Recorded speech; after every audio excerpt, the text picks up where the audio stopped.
Hello, hello, everyone. Welcome to the Winning Edge, a conversation with Kendra.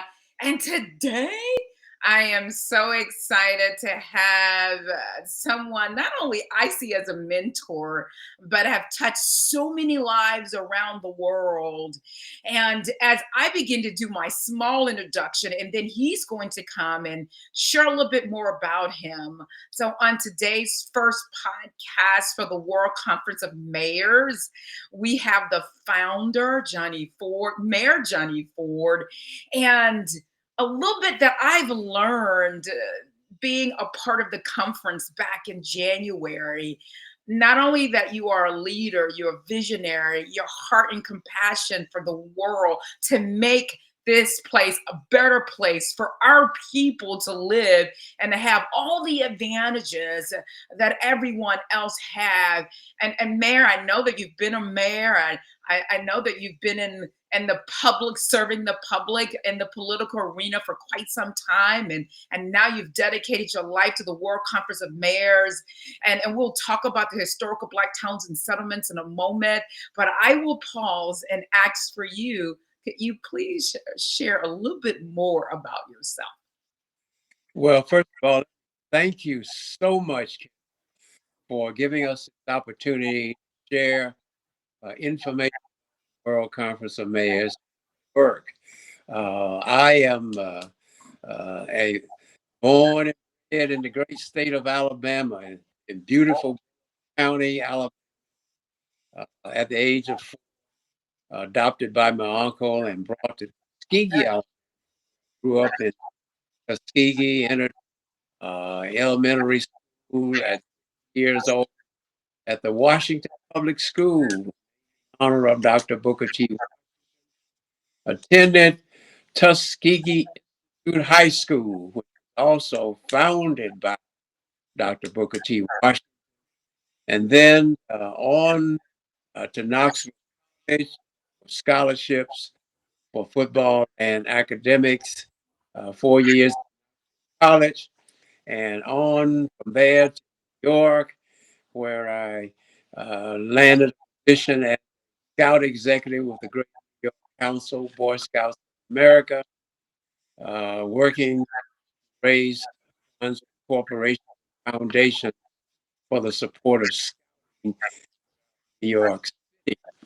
And then in 19, a call from Earl Graves, who said, "Let's elect Kennedy president of the United States." I had gone to New York to be an actor while waiting to go into the Air Force as a second lieutenant pilot, having grown up under the sounds of the fighting Tuskegee Airmen. I always wanted to be an airman. So while waiting to go to the Air Force, I was studying to become an actor. But of course, due to I was not able to take advantage of my second status in the Air Force.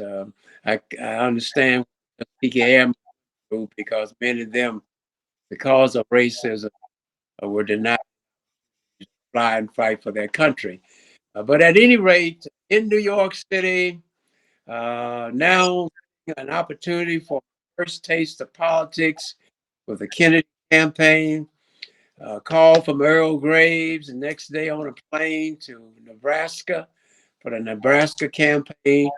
And of course, the rest of history, we ended up in California after the senator had won that campaign there. And, of course, us, we were all there when, fortunately, in the kitchen at the Ambassador Hotel in the kitchen. Uh, that changed my life from the standpoint of, well, I guess I rededicated myself and became even more committed because just 3 months earlier, Dr. Martin Luther King had been assassinated. Now Bobby Kennedy was assassinated. For if he had lived, we would have gone to Washington with him. But now I realize that if I really want to do what I said I was going to do at the age of 13, I said to my colleagues one day, after seeing the sign up on the segregated park in downtown Tuskegee, Alabama, I said to Lonnie and Carver and some of my colleagues, and they still remind me that I said that. Uh, I said, the mayor of this town must be a powerful dude. That's what I called him, a powerful dude, if he can keep us out of this park. One day I want to be mayor of Tuskegee, Alabama. Open up this park so that all of the children, black and white, can swim in the public swimming pool, can play in the parks, play baseball and football. And he said, man, you crazy. I won't tell you what they really said. You crazy, Ian. But at any rate, that was something that I just felt at the age of 13. The age of 13, the same year that Emmett Till was killed brutally. But at that early age, I wanted to get involved, and I just never lost sight of that. And on that flight back across America on the Kennedy plane, I began to ask myself, just where was America headed for? Kennedy was gone. King was gone. If I wanted to see change, then I really need to not stay in New York, but instead leave New York, go back to the South, and in the words of Booker T. Washington, cast down my bucket in Tuskegee, Alabama. And I did. Came back in 1972, ran for mayor of Tuskegee, Alabama, like so many others who did, who were inspired by the Black political convention held in Gary, Indiana in 1972, convened by Dick Hatcher and Baraka and so many others who came to that convention and were inspired and went back across America. Of course, I was already inspired to run. But in 1972, that was a critical year. It was in 1972 that the infamous Tuskegee syphilis study broke. The news broke. And even though I had grown up in Tuskegee as a boy, I had not really heard anything about or paid attention about the infamous Tuskegee syphilis study. But here it was, uh, international news now. And I made a commitment using that mean study, vicious study, as a foundation for my campaign. And I said that if I'm elected mayor of Tuskegee, Alabama, never again will we allow the federal government, the state government, or any other governmental body to come into our community and take advantage of our people. Because that study, not conducted by Tuskegee University, but they just called it the Tuskegee study, but it was conducted by the United States federal government in the state of Alabama, used black men as guinea pigs when when penicillin was discovered as a cure. They were denied treatment just to let them die so that they could determine the effects of syphilis on the human body. And so it was that kind of foundation that I ran upon, that never again. And I pledged myself that we would commit Tuskegee now for positive things. And so, being elected in 1972, right away I began to work for the city of Tuskegee to develop my town. I also got involved in bringing together, because I was an organizer for the United States Department of Justice, called together the 8 black mayors from across Alabama and said, hey, how would you guys like to be on the NBC Today show? My good friend Paul Cunningham called me and said, hey, Ford, can you get those black mayors in Alabama together? We want to put you all on the NBC Today show. I said, no problem. I called them up. They said, when, where? Let's do it, man.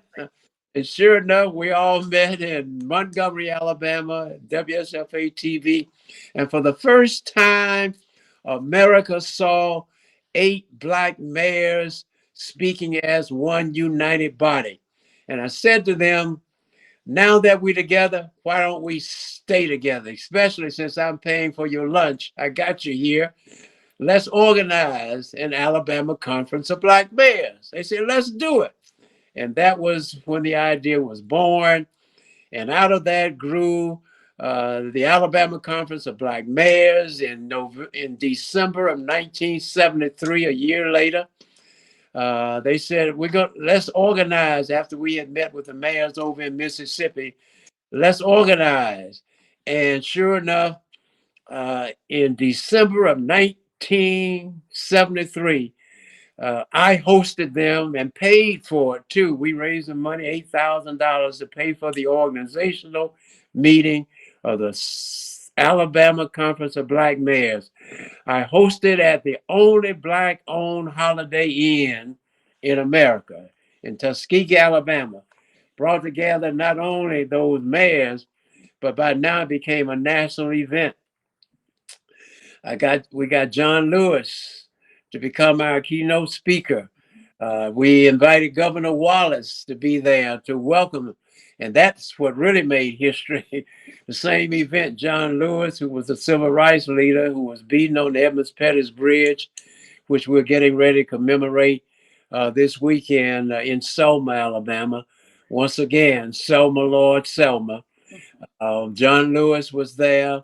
And what was ironic about it, that was the first time in history George Wallace, who by now had asked for forgiveness for his segregated positions in the past and was working hard to try to become the governor of all the people. So George Wallace, for the first time, came to Tuskegee, Alabama, and welcomed that same George Wallace who stood in the door and prevented and closed the integration of our public school in Tuskegee, Alabama. Now that I was the Black mayor and in charge of all of these mayors, came to Tuskegee to welcome the Black mayors to Alabama. I remember Mayor Charles Evers of Fayette, Mississippi.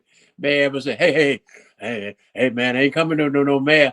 I ain't coming to no meeting with Wallace. I ain't coming to no meeting with Wallace.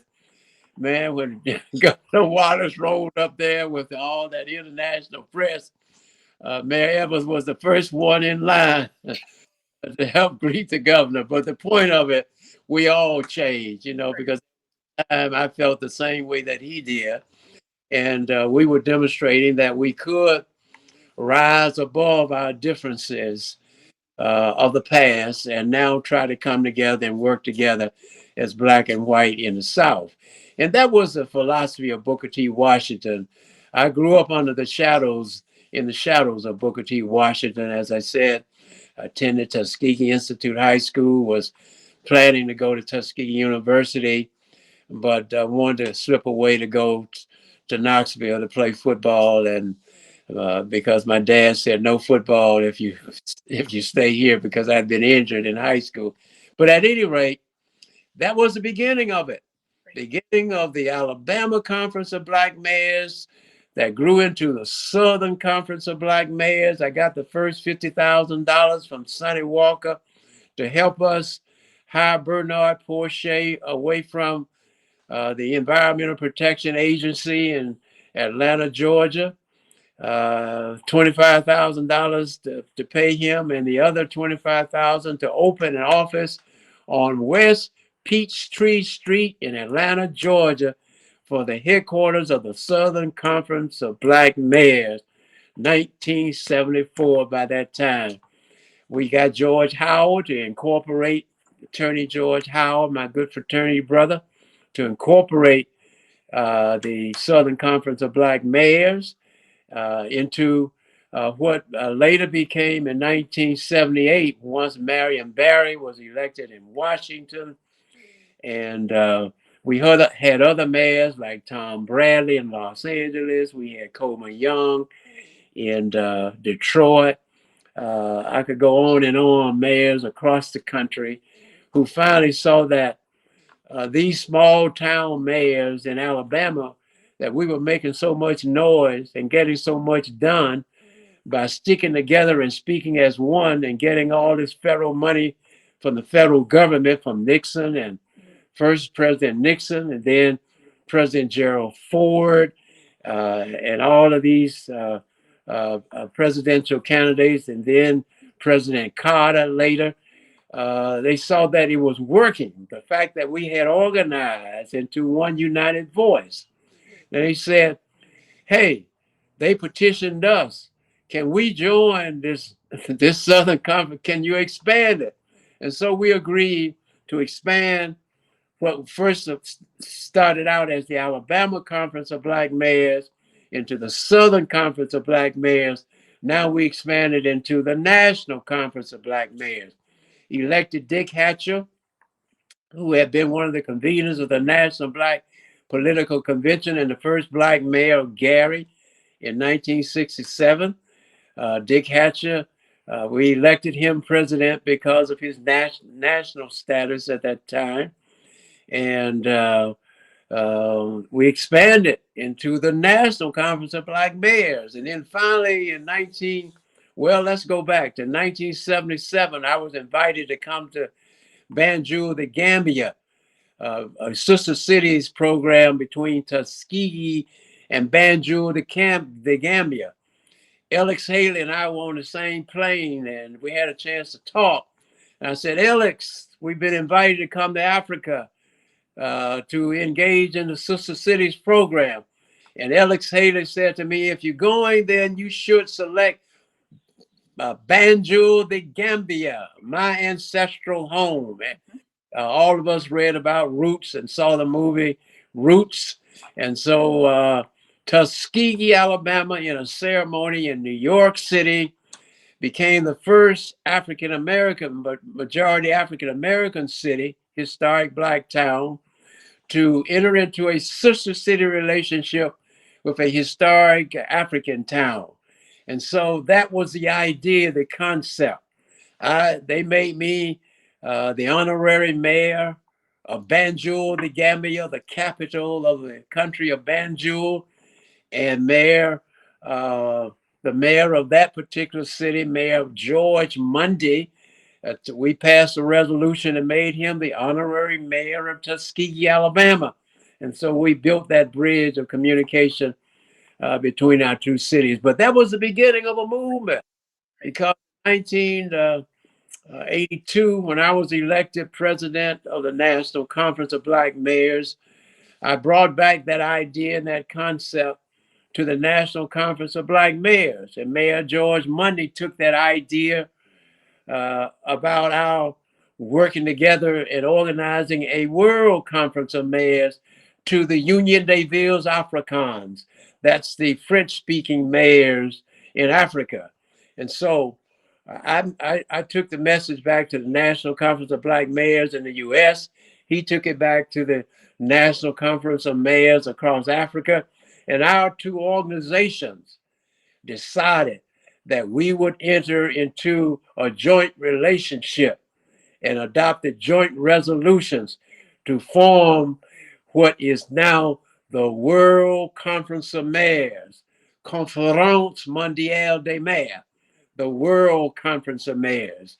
And sure enough, on April 28th, I guess, 1984 in St. Louis, Missouri, I convened the National Conference of Black Mayors, but I also a meeting of the World Conference of Mayors.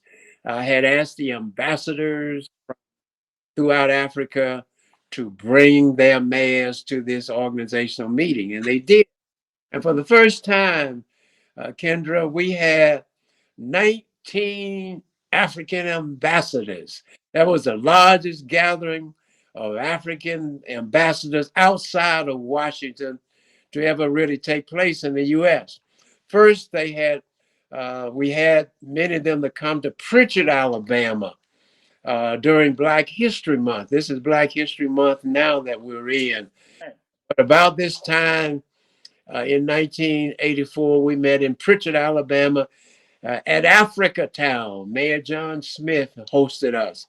And then I invited all of them to bring the mayors, their mayors, to the meeting. I invited the ambassador to bring the mayor who was the mayor of the capital city of his country, or his or her country, or the president of the association of mayors in that country, in that particular country. And they did it. And we involved the ambassadors and gave them the impression that they were really in charge of all of this out of protocol, because we did not want any resistance. We wanted to stay in our lane. We knew that ambassadors were appointed by their countries for the purpose of representing them in the United Nations. Okay. Uh, we wanted those ambassadors to understand that we were not organizing to compete or interfere with their diplomatic responsibilities. Instead, we wanted to become the organization that helped to implement the global policies in our cities, in our towns, at our harbors, on our streets, in our communities, at our airports, at our transportation terminals, in our crops, in growing our crops in our fields across our countries. In other words, it was going to be a cooperative relationship. The ambassadors represented the United Nations, and of course, we became the United Nations of cities to implement in the cities through the 7 T's of trust, trade, tourism, technology transfer, Twin Cities, treasury, and training. Those were our goals to carry out the wishes of the United Nations in our cities and towns. And so it was a good fit. And we had a good meeting and historic meeting in St. Louis. St. Louis entered into the sister city relationship with the city of Taipei, Taiwan. And today, to this day, Taipei, Taiwan is a good friend and active in the World Conference of Mayors. There were other countries, there were some 40 countries present in December of 1984 when I convened the first original convention of the World Conference of Mayors in Monrovia, Liberia. I was elected as the president. The mayor, William Snyder, the mayor of Monrovia, Liberia, was elected as my vice president. Mayor and other mayors from throughout the nation were elected from Trinidad, from across Africa, from across Asia.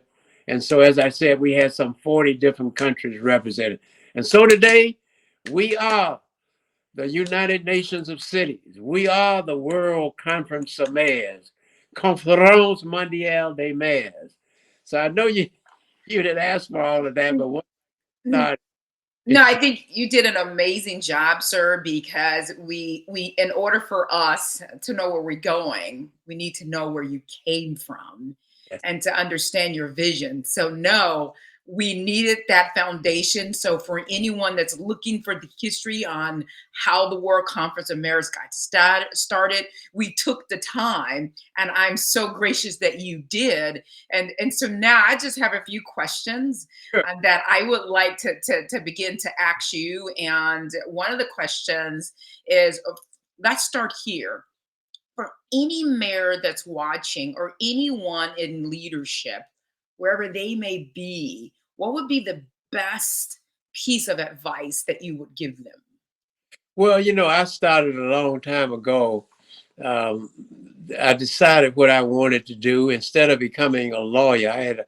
When I went to college, I was um, planning to become a corporate lawyer or social worker.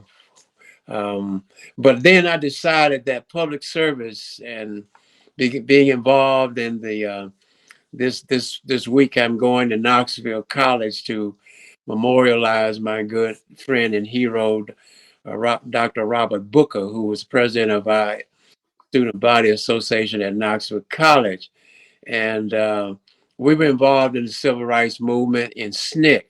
myself, Jesse Jackson, and John Lewis, all of us, and Robert Booker. When we went to Knoxville, it was totally segregated. When we left, it was totally integrated. We went to jail, we protested, you know the story. But the point is, I decided that that's what I wanted to be a part of. You know, I talked a long time ago at the age of 13 about what I wanted to do. So the best advice I would give to anyone is make up your mind what it is you want to do. And I decided that being a mayor is a profession rather than become a lawyer or a doctor or engineer or architect. I decided to become a mayor. And I decided also that I would make being a mayor a profession. It's a science. It takes skill to, just like it takes skill to be a surgeon or an architect. It, our skill is dealing with human beings, with people, finding out what is needed and having the skill and the talents to get something done to solve the problem. That's what it's all about. It's a science. Being a mayor is a profession. And so I decided a long time ago that I wanted to develop this profession, this profession, and develop among mayors professionalism, this scientific work of being mayors of cities, being able to not just talk the talk, but walk the walk and actually get something done, to actually make life better in the cities of the world. The cities of the world, they are our laboratories. The cities of the world, they are, that's our work. Right. That's what. So my best advice is decide what it is you want it, what you want to do in life, and go for it. And we can do anything but fail. You've got to put your life to it. You've got to dedicate yourself. I almost died as a kid.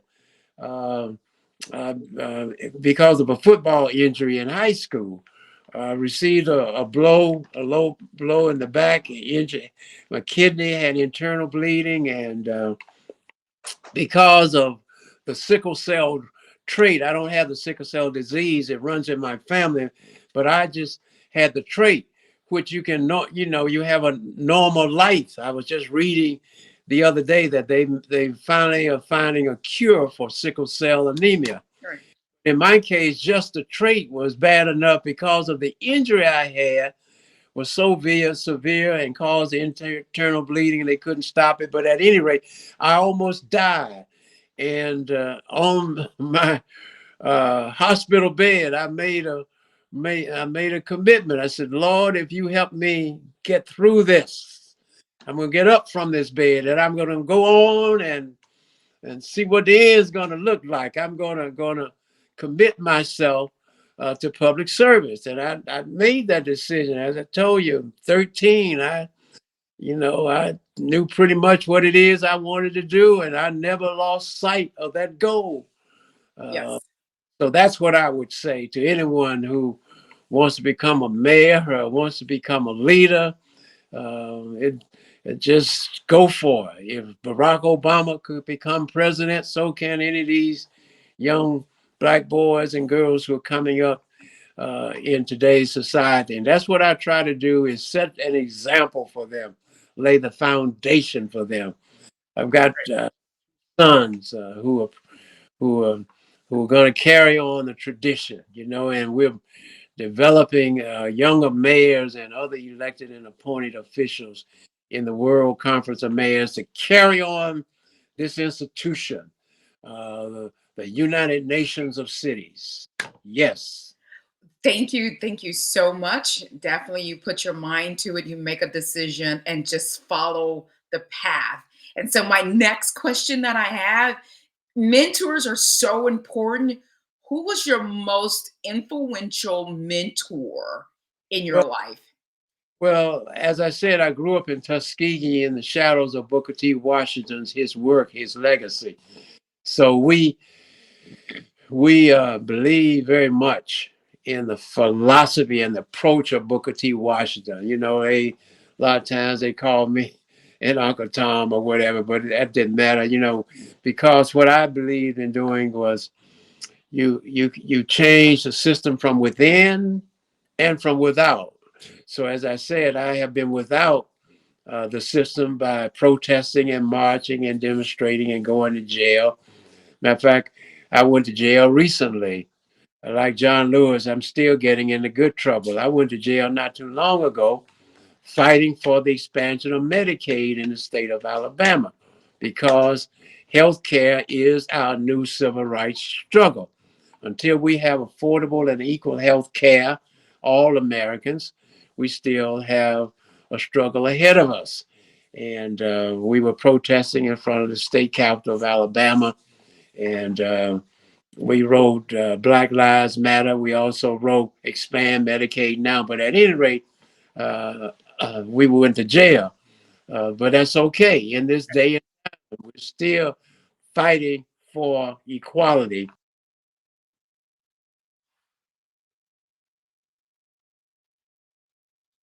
I think we. Okay. So, in terms of who was obviously my uncle, my dad, who adopted me, the Reverend Charlie Benjamin Ford, was a great inspiration to me, and my mother, stepmother, who was my aunt, Tennessee Ford.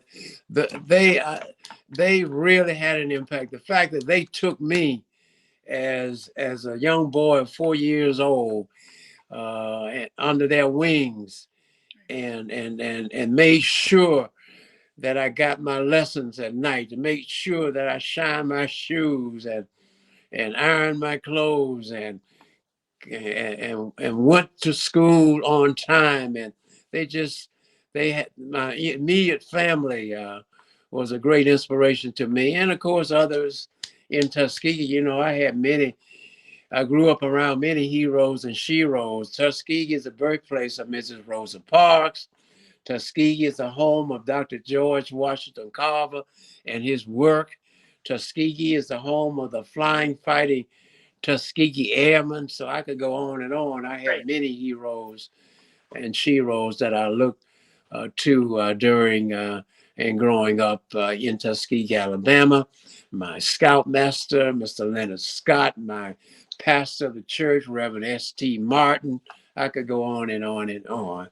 Okay. So knowing And that, I was inspired, obviously, by President John Kennedy, and of course, Dr. Martin Luther King, uh, who was in we were in Tuskegee. Dr. King was in Montgomery, but he also came to Tuskegee, and we also we were influenced by his leadership. Okay. okay, okay. So let me ask you this quick question: what was your Are you still funnest? there, Yes, I'm here. or did it freeze? I'm still here, I'm sir. here. Let's see what happened to her. Yes, we're still here. You're still going. Can you hear me? Well, let's see what the technology does. So, so what we will do, sir? Hold on, because of technology. Um, Hold on. We can still grab him, and I don't want to let this interview go. Hold on. I'm going to call him, guys, because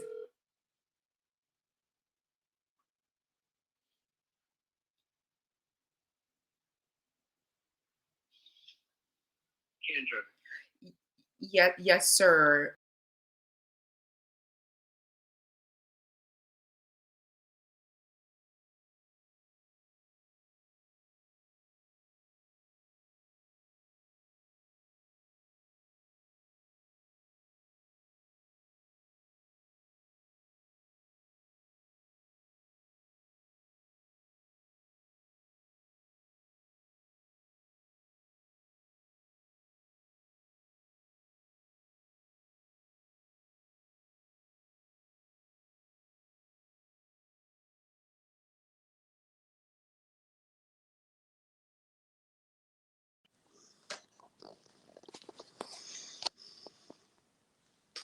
Yes, you have to love technology. Can you hear me, sir?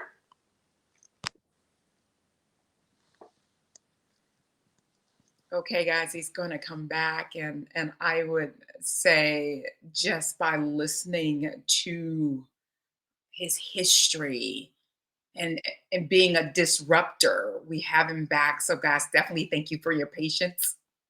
Go live on your channel. Go live. Yes, we're here.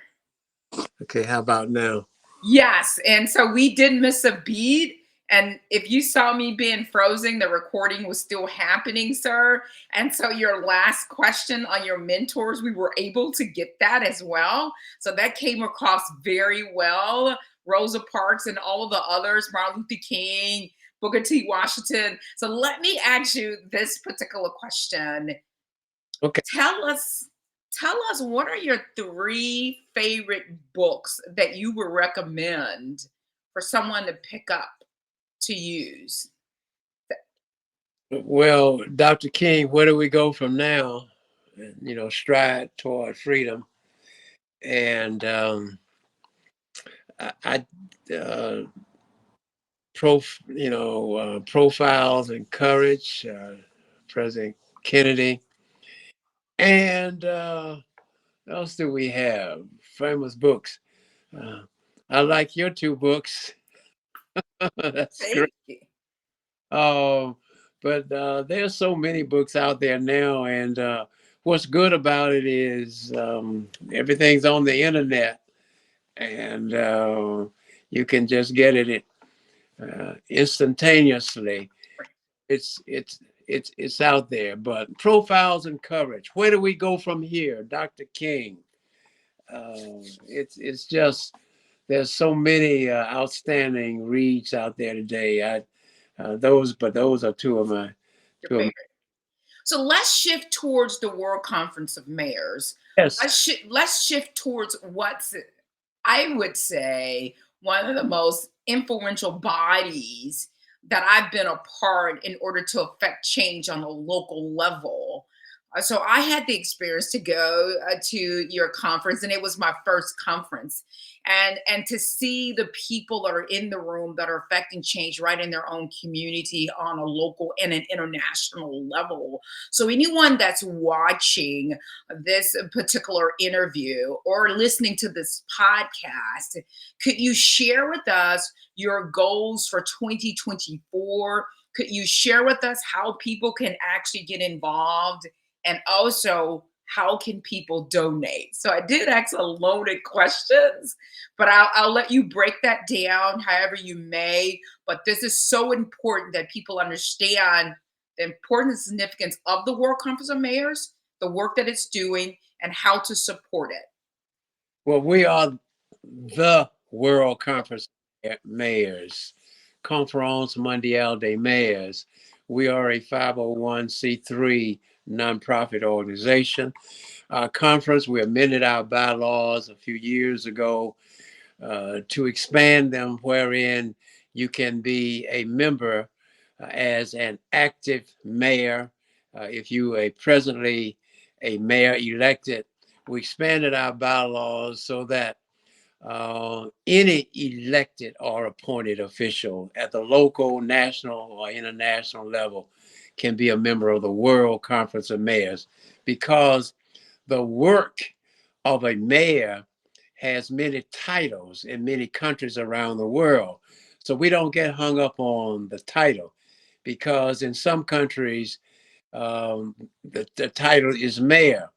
But in Liberia, in Nigeria, is local chairman.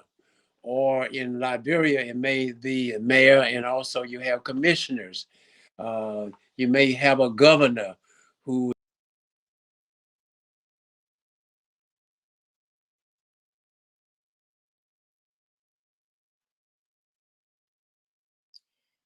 Guys, who will be back. are we still recording? Yes. The minister of local government served as the president of the World Conference of Mayors, because he had the responsibility for local government in his country of working with the mayors. They were under his leadership. So any person any elected, present official, or former mayor or council members. Many organizations, once you are no longer a mayor or no longer a legislator or whatever, you can't continue to be active in the organization. Well, we don't believe in that. If a person, once a mayor, always a mayor, just like once a president, always a president, we don't discard those people. If they want to still work with us and be a part of us, they have a lot of experience that we can benefit from. They may not have the present title, but they still have that experience. So we have present mayors, former mayors, we also have, I'm a former legislator. We have ambassadors who are involved. Anyone who wishes to work and carry out the furtherance of the work of the World Conference of Mayors through our 7 goals of trust, trade, tourism, technology transfer, Twin Cities, treasury, and training. One of the things we are about is training. Our organization is a training conference for mayors and other elected and appointed officials, for leaders, people who want to learn about how to be leaders, how to be mayors, how to be governors, how to be presidents, how to be ambassadors, how to be commissioners. The work of a mayor now is no longer just cutting ribbons and kissing babies at the local communities and dedicating streets. The work now of a mayor is very scientific, is very calculated, is very sophisticated, is very humbling in some sense, because you have to go from being sophisticated to being humble and being able to deal with all of the people in your community. That takes patience, that takes skill, that takes time, that takes concern, that takes passion. It takes all of these things to be a mayor. So the work of the World Conference of Mayors is to strengthen the capacity of mayors and other elected and appointed officials to more effectively serve their citizens and more effectively deliver goods and services to their citizens, and to more effectively effectuate change in the cities of the world. We're not just talking about change and setting goals, but accomplishing goals. We're talking about getting money and resources. We're talking about getting health facilities that save lives. We're talking about getting money that improves the infrastructure. We're talking about developing our airports, our highways, our bridges. We're talking about building hospitals and health facilities. We're talking about supporting our schools in our communities. In other words, our work, the work of the mayor, is to develop the community, to lead the community, yes, but to also develop it and improve the quality of life. And as we move into this year, we've had our annual conference in Orlando. We've elected our officers for the coming year.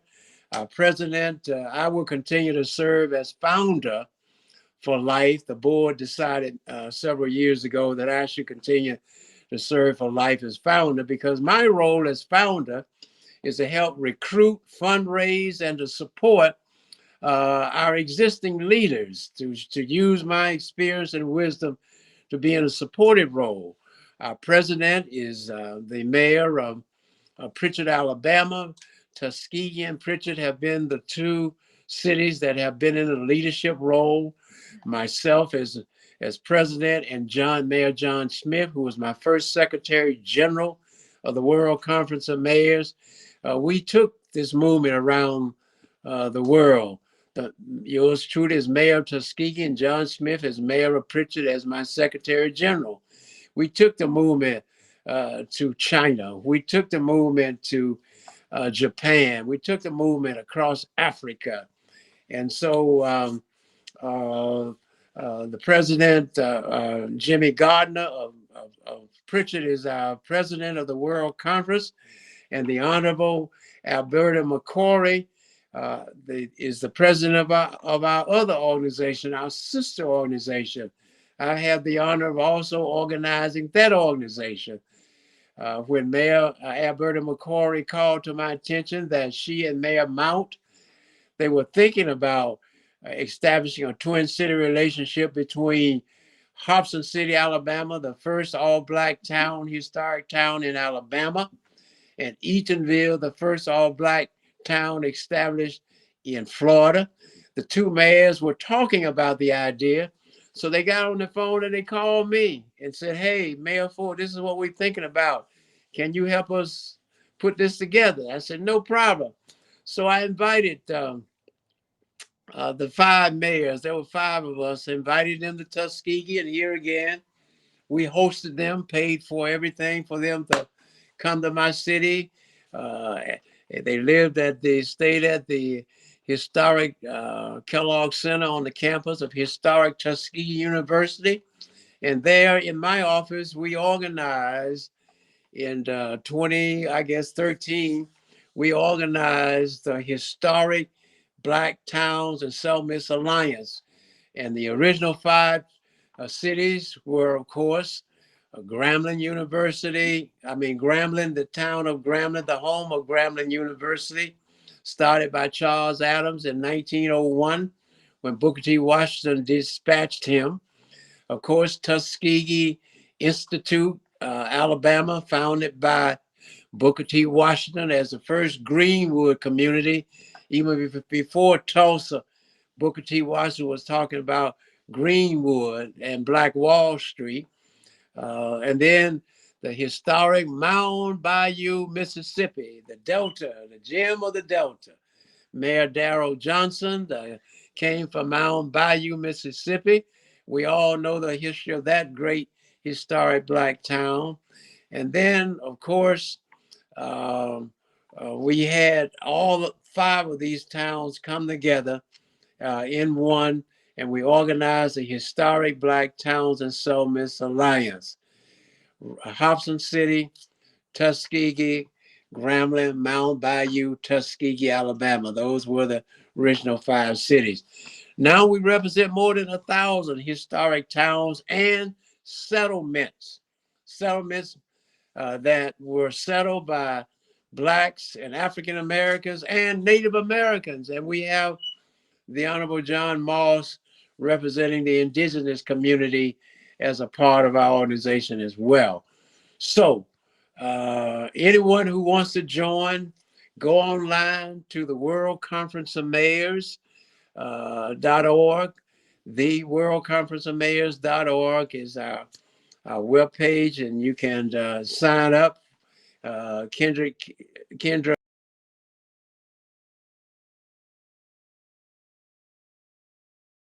and we have, of course, 4 membership categories: Yes, sir. active for active mayors and other elected positions. And as I indicated earlier, we have in the World Conference of Mayors not only mayors and other elected and appointed officials, we have citizens who are not elected appointed officials because they have an opportunity to sit on our board side by side, and we're able to share and interact with them. We gain from them knowledge and expertise, and they gain from us. And so that's what makes us different and unique from normal organizations. For example, the U.S. Conference of Mayors, you can only join that organization if you were a mayor. The National Association of County Officials, you can only join it if you're a county official. No, we've grown beyond that. You can either be an elected or appointed official or not. It doesn't make us any difference. As long as you are willing to volunteer, commit yourself to the 5 goals, to the 7 goals of the World Conference of Mayors, and the 3 goals of the Historic Black Towns and Settlements, which are to preserve, protect, and promote our African American history and heritage found in our historic Black towns and settlements.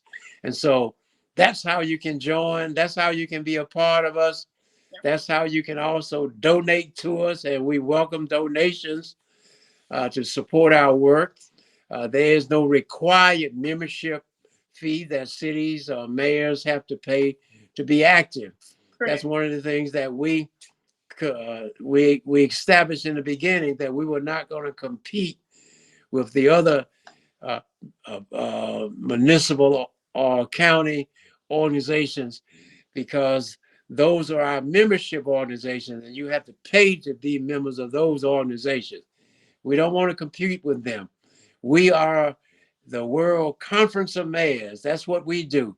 We conference. We use the technique of conferencing to benefit our mayors, and there's no charge for that.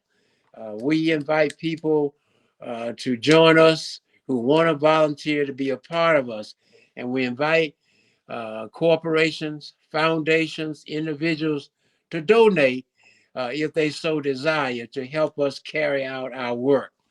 But our work over this year will be building the trust, the trade, the tourism, the technology transfer, the twinning of our cities, the transferring of our technology, and training of our people in the 2024 and beyond.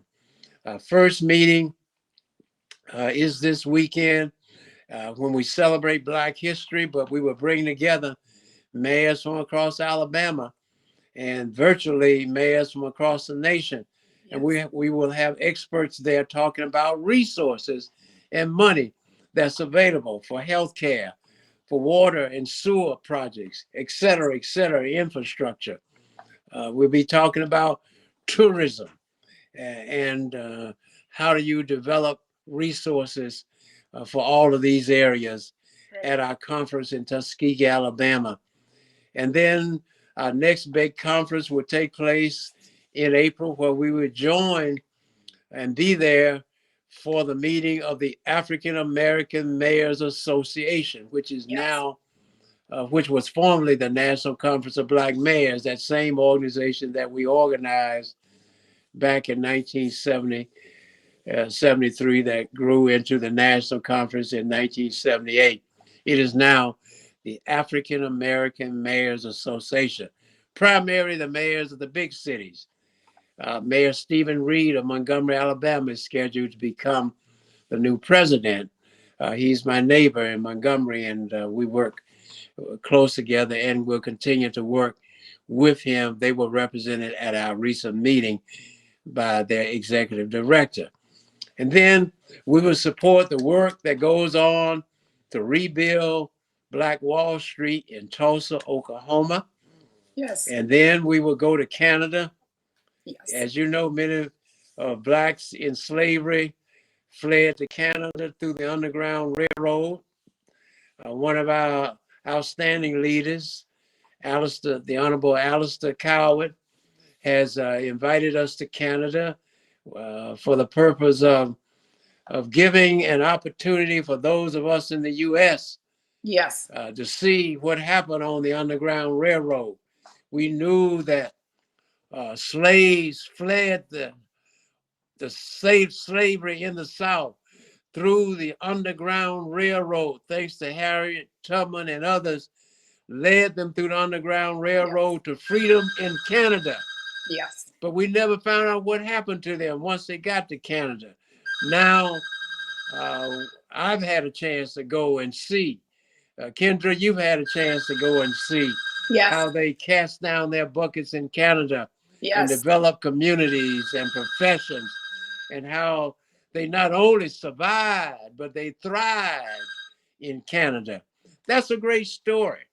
And we're going to not only go there to see, but we're going to encourage those who settle in Canada, because just as we yearn to know about our origin, about our heritage in Africa, where our ancestors came from, those in Canada yearn to know where their ancestors came from, Mount Bayou and from the South. And so we're going to, it will be a two-way thing. We're developing a tourism and travel and visitation and pilgrimage system where we uh, take the Underground Railroad in modern day to Right. Canada, and those from Canada will reverse and go back down the Underground Railroad to us in the South, where their ancestors came from. So it's a new and marvelous story that is being developed by Alistair Cowan and Kendra, you and Mayor Johnson, all of you all who Yes. are involved in that effort. We are just delighted that the World Conference and the historic towns that we're all linking up together. We have the historic Black towns and settlements in the U.S., and we also have them in Canada as well, Yes. and in Nova Scotia and in other places across the country. So it's easy to join. We welcome anyone to join with us and become a part of us. Okay? Okay. Well, first I want to say thank you so much for taking the time to share the Thank you. You're history. frozen again. Okay. So I guess I should go out and come in again. Let's try this. Add. Nope, that doesn't work. Okay. So guys, we're gonna wrap this up. And he did a phenomenal job on the recording. And as we bring things to a close, if you're looking for an organization to support, if you're wanting a place where you can learn more about trade, or learn more about how can you get involved in your local government, the World Conference of Mayors is a tremendous organization. If you're looking for a place where you just want to donate, you can't actively get involved, but you can actually donate. This is one of the most crucial organizations that you can truly give to.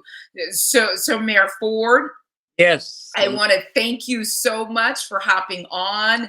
I thank you for your time. I look forward to more podcasts. I forward to more of the organization opening up and hopping on this particular podcast with me, The Leading Edge, a conversation with Kendra promoting the World Conference of Mayors. So thank you so much for this time today. Thank you. And again, let's say this again. Down below, you're going to see where you can go to the website to learn more about the organization. The World Conference of Mayors.org is at the bottom of the screen. You can see the website. You can go there. You can learn more. And the biggest thing that you can do is to lead with your wallet and give to let this particular organization continue to further the 7 T's that it was founded on. So, Mayor, thank you so much for this interview. It has been fantastic. Any closing words or any closing remarks? I just want to thank you, and this is just the beginning. We've only just begun. Okay? Thank you Okay. so much. Thank Thank you. you.